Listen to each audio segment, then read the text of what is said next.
사랑하는 재림 성도 여러분, 우리는 2000년 전에 이름 모를 산상에서 선포하신 설교를 나누고 있습니다. 지난 시간 우리는 마음이 청결한 자의 세 가지 특징들을 살펴보았습니다. 오늘은 화평하게 하는 자가 받을 복에 대하여 이야기를 나누어 보겠습니다. 본문의 말씀입니다. 마태복음 5장 9절입니다.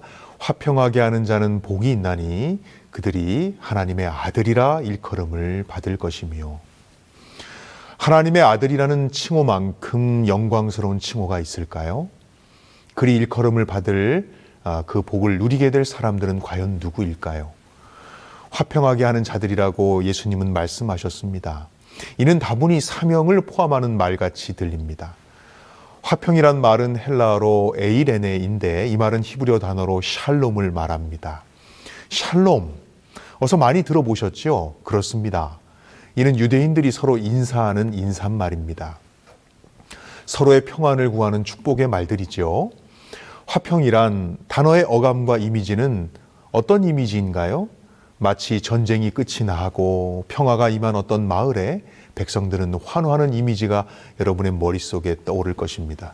그러나 이 샬롬은 단순한 전쟁에서의 평화를 뛰어넘는 의미를 가지고 있었습니다. 완전하고 모자람이 없는 상태의 행복, 그 행복의 상태를 의미하고 있는 것입니다. 완전하고 모자람이 없는 행복이 당신에게 있기를 소망합니다라고 하면서 유대인들은 샬롬이라고 인사말을 했던 것이죠. 그러고 보니까 인사말은 참 많은 것들을 함의하고 있습니다. 한국인들이 서로 인사를 주고받을 때 어떻게 하지요? 아직까지도 우리는 이렇게 인사합니다. 식사하셨습니까? 사실 오죽 식사를 못하고 살았으면 그렇게 인사를 했을까요? 잘 지내셨습니까? 오직 잘 못 지냈으면 그렇게 인사를 했을까요? 우한과 사고와 변수가 많은 역사적인 경험이 이런 인사말들을 만들어낸 것입니다. 이제는 사실 식사 못하고 살 만큼의 형편도 아님에도 그 인사는 우리네 민족의 DNA 속에 지워지지 않는 것 같습니다. 결국 유대인들에게 그만큼 화평은 절실한 문제였습니다. 화평한 적이 별로 없어서였을까요? 그런데 사랑하는 여러분, 화평은 당시 2000년 전 예수님 당시의 사람들에게 그들이 가장 원하는 것이었지만 또 반어적으로 보면 당시 유대의 상황은 평화가 필요한 건 아니었습니다. 목사님 무슨 말씀입니까? 당시의 상황을 설명하여 드려 설명해 보겠습니다. 화평이란 당시의 유대인의 축복과는 거리가 먼 것이었습니다. 화평을 이루기 전에 그들에겐 전쟁과 반목이 먼저 필요했습니다. 유약한 화평만을 노래하는 일은 나중의 일이었습니다. 자신의 나라가 로마에 의해 삼키워지고 있었고 이민족들이 세금을 거두어가고 있었으며 그들의 원수가 오리를 강제로 가게 한다면 그렇게 해야만 했으며 억압하고 이민족 출신의 헤롯 왕이 통치하고 있었으며 종교적인 활동은 제약을 받고 있었으며 정말로 말이 아닌 상황이었습니다. 일제강점기 한국은 평화가 아니라 독립을 위한 투쟁이 필요했습니다. 나라가 독립된 상황이었다면 화평이 가장 커다란 목표였겠지만 당장은 나라를 되찾는 것이 우선이었습니다. 화평은 그 다음 문제였습니다. 그 시대는 민족을 위한 시대의 영웅이 필요했지요. 그에게 필요되는 덕목은 화평이 아니라 강함과 탁월함과 능력의 인물이 필요했던 것입니다. 약해 빠진 말을 해서는 안 되는 시기였다는 말입니다. 그러나 그리스도는 이 땅에 평강의 왕으로 오셔야만 했습니다.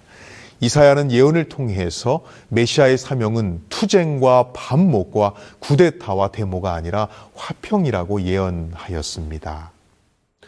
이사야 9장 6절의 말씀입니다. 이는 한 아기가 우리에게 낳고 한 아들을 우리에게 주신 바 되었는데 그의 어깨에는 정사를 메었고 그의 이름은 기묘, 모사, 전능하신 하나님이라 영존하시는 아버지라 그리고 마지막 평강의 왕이라 할 것임이라 라고 예언하였습니다.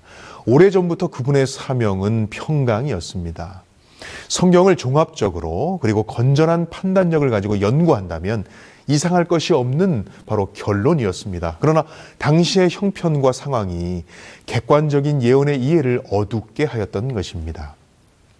골로새서 1장 20절입니다.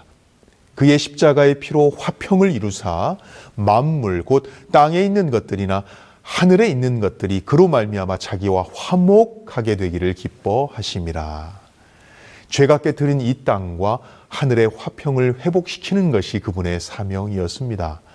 누구든지 죄를 버리고 그리스도의 사랑을 받기 위해 마음을 여는 사람은 이 하늘의 화평의 참여자가 된다는 것입니다.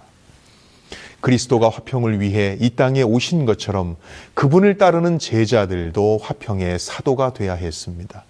주님을 따르는 제자들에게 화평케 하는 사명을 말씀하신 것이지요. 그래서 화평케 하는 자의 개역 개정판은 화평케 하는 자이고, 공동 번역에는 평화를 위해 일하는 자, 또 영어 표현에는 peacemakers라고 표현되어 있습니다. 이는 마음으로 평화를 소유하거나 사랑의 마음을 품는 평화주의자를 의미하는 것이 아니었습니다.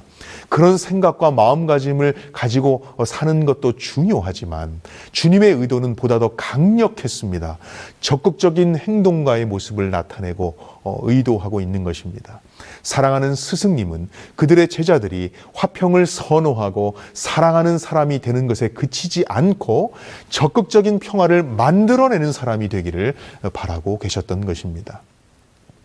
화평케 하는 사명이 그리스도 본인의 사명인가 동시에 그를 따르는 제자들의 사명이기를 바라셨던 것입니다. 그리스도가 이 땅에 평화의 사자로 보냄을 받은 것처럼 그리스도를 따르는 자들은 평화의 사자로 세상에 보냄을 받았다는 사실을 알게 되기를 원하셨습니다. 복된 사람은 평화를 사랑하는 사람이 아니라 평화를 만드는 사람이어야 한다라고 말씀한 것입니다. 어떤 사람이 평화를 사랑하는 사람이긴 하지만 평화를 만드는 사람이 아닐 수도 있다는 것을 말하고 있습니다. 산상보훈의 말씀입니다. 그리스도를 따르는 자들은 평화의 기별을 가지고 세상으로 보내진다. 자신도 몰래 그리고 조용히 거룩한 생애에 감화를 끼치는 자는 누구나 그리스도의 사랑을 드러낼 것이다 라고 이야기했습니다. 평화를 사랑하지만 말고 거룩한 감화 그리고 그리스도의 사랑을 나타내라고 명령하신 것입니다. 화평케 한다는 말은 무슨 의미일까요? 분명 첫 번째 의미는 그리스도 예수의 사명과 연관되어 있는 것이 틀림없습니다. 그 첫 번째는 바로 영적인 의미, 바로 본인의 사명과 연관되어 있는 의미였을 것입니다. 하나님과 화평을 이루도록 주께로 인도하여서 죄의 문제를 해결토록 돕는 바로 전도의 사명을 말하는 것입니다. 화평을 이루신 그리스도께 인도하여서 아버지 하나님과 화평을 이루게 돕는 일을 말하는 것입니다. 만약 우리들이 우리 자신을 하나님 앞에 겸손하게 하고 친절하고 예의 바르고 온유한 마음과 동정심을 가진다면 단 한 명이 있는 곳에 100명의 개심자들이 있게 될 것이라고 화이부인은 이야기했습니다. 그리스도의 첫 번째 관심사는 멸망으로 달려가는 인류를 아버지께로 돌리는 일이었습니다. 이는 죄로 말미암아 영원히 불화 상태에 있는 인류를 하나님과 화평하게 만드는 바로 구속의 사명과 연관되어 있었습니다. 하나님과 불화한 상태로 영원한 영멸의 죽음을 기다리는 자들에게 화목해 하신 예수님에게로 인도하여서 마침내 하나님의 불화를 화평으로 바꾸는 일을 의미하는 것입니다. 죽어가는 영혼들을 보고도 하나님과의 불화를 보고도 아무런 사명의식을 가지지 못한다면 그건 문제입니다. 나아가서 그들을 하나님께로 되돌리기 위하여 어떠한 실천으로 옮기지 못한다면 그것은 더 큰 문제인 것입니다. 두 번째, 실제적인 의미로 사람들 사이의 불화를 화평으로 이끄는 역할을 감당하는 것을 의미하기도 했습니다. 마태복음 5장 23절로 24절입니다. 그러므로 예물을 제단에 드리려다가 거기서 내 형제에게 원망 들을 만한 일이 있는 것이 생각나거든 예물을 제단 앞에 두고 먼저 가서 형제와 화목하고 그 후에 와서 예물을 드리라. 옛날 아주 어릴 적 기숙사에 살 때에 아주 인상적인 안식일 맞이 행사가 있었습니다. 사감 선생님은 아이들을 모두 점호로 모이게 한 후에 다음과 같은 말씀을 하셨습니다. 얘들아 이제 안식이 다가오니 일주일 동안 친구에게 서운한 것이 있던 것 고백하고 미안한 것 미안하다 말하고 불편함 없이 하나님께 예배드리러 가자. 그래야 기도도 잘 되고 응답도 되고 말씀도 잘 들린단다? 사랑하는 여러분, 그 아무렇지도 않은 아주 평범한 행사, 사람 사이의 불화뿐만 아니라 하나님과의 불화까지 해결하게 되는 일석이조의 효과를 가진 이 탁월한 안식일 맞이 행사였다고 기억됩니다. 우리의 관계에서 화평의 정신이 있다는 것은 무엇을 의미할까요? 평화를 만들어내는 사람의 특성은 다음과 같습니다. 다른 이들에게 항상 긍정적인 에너지를 주는 사람입니다. 그리고 언제나 밝고 따뜻한 분위기를 만들어낼 줄 아는 사람이기도 합니다. 다른 사람들의 마음을 연합시킬 뿐만 아니라 일치시키며 분열시키거나 이간하지 않는 사람이기도 합니다. 그가 나타나면 언제나 천국의 분위기를 만들어내는 사람이기도 합니다. 로마서 12장 18절입니다. 할 수 있거든 너희로서 모든 사람과 더불어 화목하라. 유명한 설교가 존 스토트는 그의 설교에서 이를 이렇게 설명하였습니다. 나와 기질이 맞든 안 맞든 화목을 이루어야 한다. 성격이 맞지 않아 불편한 사람이 있더라도 공동체 모임을 통해서 화평을 이루는 연습을 해야 한다. 소그룹 모임에서 리더는 괴팍하기 짝이 없고 또 때로는 구성원들도 뭔가 나랑 안 맞고 정이 안 간다면 정말 좋은 소그룹을 배정받은 것이다. 그것이 바로 할 수 있거든 모든 사람과 더불어 화목하라를 이루는 연습의 장소이기 때문이다 라고 이야기했습니다. 존 스토트 목사님은 여기서 할 수 있거든이라는 단서가 바로 모든 사람과 화목하기란 그만큼 어렵다는 것을 전제한다고 설명하였습니다. 그만큼 더불어 화목한다는 것이 힘들고 어렵다는 말이겠지요.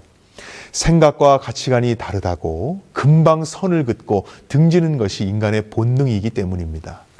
그러나 그 어려운 일을 반드시 해내는 것이 그리스도의 제자들 화평케 하는 자일 줄 믿습니다. 화목을 만들어서 세상에 선물하는 사람의 사명을 우리가 부여받았기 때문입니다. 고린도후서 5장 18절의 말씀입니다. 모든 것이 하나님께로서 났으며 그가 그리스도로 말미암아 우리를 자기와 화목하게 하시고 또 우리에게 화목하게 하는 직분을 주셨으니 할 수만 있거든 모든 사람과 화목하는 것, 이것이 얼마나 어려운지 우리는 잘 압니다. 우리를 어렵게 하는 시댁 어른들 혹은 시부모님들, 나아가 화목하기 어려운 배우자를 만났다면 여러분들 축복합니다. 여러분들을 힘들게 하는 상사 혹은 이웃, 성도를 만난 분들을 축복합니다. 아주 제대로 만난 것입니다. 고통스럽고 힘들게 느끼게 하는 성도가 있습니다. 이들과 관계하면서 죽을 때까지 이악 물며 이 사람과 화평하게 해달라고 몸부림치다 보면 우리는 얼마나 성숙해지겠습니까? 그리스도인의 사명은 모든 사람과 더불어 화목하는 것임을 늘 명심해야 합니다. 성도는 반드시 화평의 열매가 나타나야 합니다. 화평이 없이는 주를 보지 못한다고 말했습니다. 어떻게 좋은 사람, 내가 편한 사람들과만 사귈 수 있습니까? 그런 사람들과만 지내면 어떻게 복음이 전파될 수 있습니까? 히브리서 12장 14절의 말씀입니다. 모든 사람으로 더불어 화평함과 거룩함을 쫓으라. 이것이 없이는 아무도 주를 보지 못하리라 이야기했습니다. 화평함을 쫓으라고 말합니다. 그런데 전제는 모든 사람입니다. 만약 사도 바울이 마가 요한을 선을 긋고 버렸다면, 만약 화입 부인이 조셉 베이츠를 선을 긋고 헤어졌다면 복음이 그리고 재림교회가 오늘날 존재할 수 있었을까요? 성격이 안 맞고 생각하는 바가 다르고 의견이 불일치해도 그들과 더불어 화목할 수 있는 사람이 바로 그리스도의 제자들입니다. 화평이 성령의 열매 중에 하나인 것은 결코 우연이 아닙니다. 갈라디아 5장 22절, 23절의 말씀입니다. 오직 성령의 열매는 사랑, 희락, 화평, 오래 참음, 자비, 양선, 충성, 온유, 절제니 이 같은 것을 금지할 법이 없다 말했습니다. 우리는 왜 화평케 하는 자가 되지 못할까요? 세상 나라는 언제나 전사들에게 최고의 영예와 존경과 찬사를 보냅니다. 힘 있는 남성에게 머리를 숙입니다. 힘있고 고집 세고 거칠고 자신만만한 사람들이 영웅 대접을 받습니다. 여자들도 싸움을 주도하고 전통에 맞서는 여성들이 현대는 대세입니다.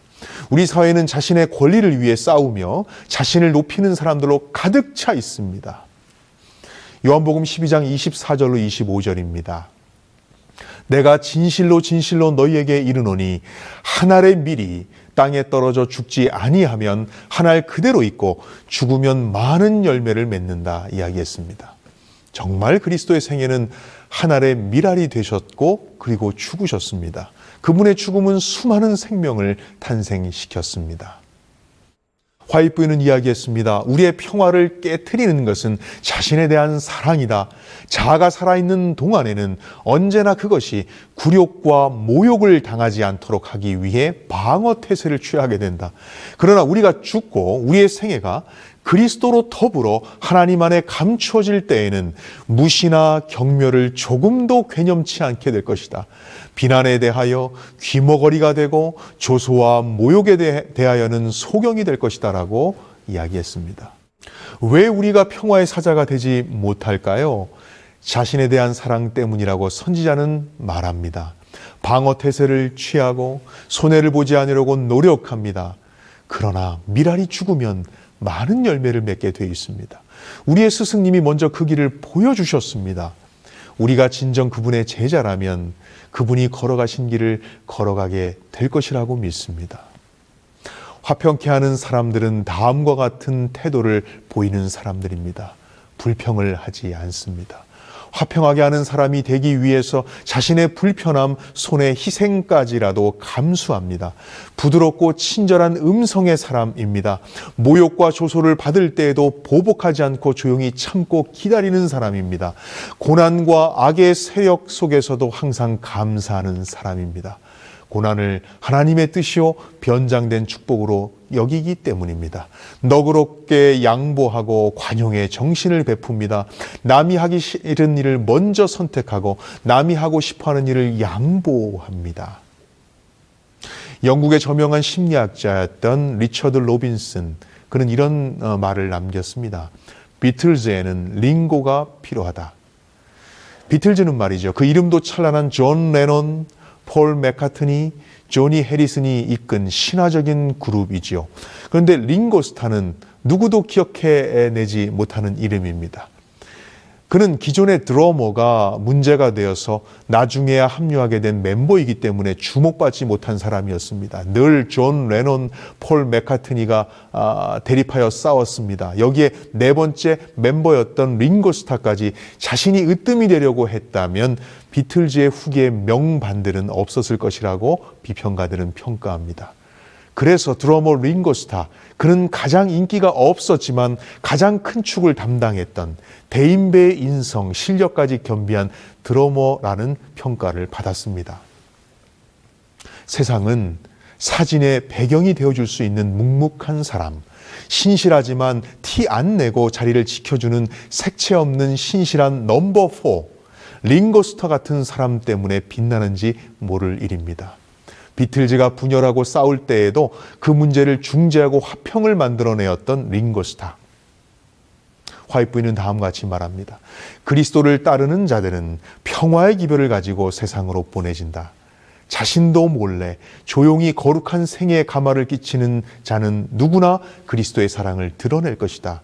언행을 통해 다른 사람들에게 죄를 버리고 마음을 하나님께 바치는 자들은 누구나 화평케 하는 자이다라고 이야기했습니다.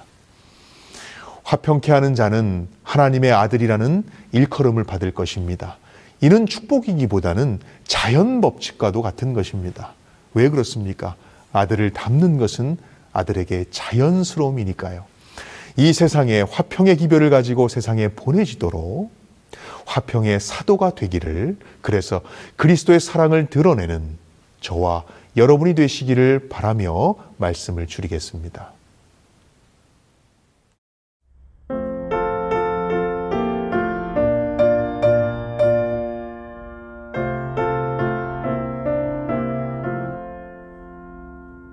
사랑의 목자 예수, 죄인의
하늘에 계신 아버지 하나님, 우리가 속한 공동체가 우리의 화평케 하는 실천을 통해 아름답고 또 명랑하고 긍정적이며 삶의 행복을 느끼는 사람들, 그런 공동체, 그런 교회가 되도록 인도하여 주옵소서. 우리의 스승께서 화평의 사도가 되어서 이 땅에 오셨듯이 우리의 스승께서 우리를 이 세상에 피스메이커스, 적극적인 화평의 사도로 보내셨다는 것을 잊지 않게 하여 주옵소서. 그리스도이시며 화평케 하시는 예수님의 이름으로 기도하나이다. 아멘.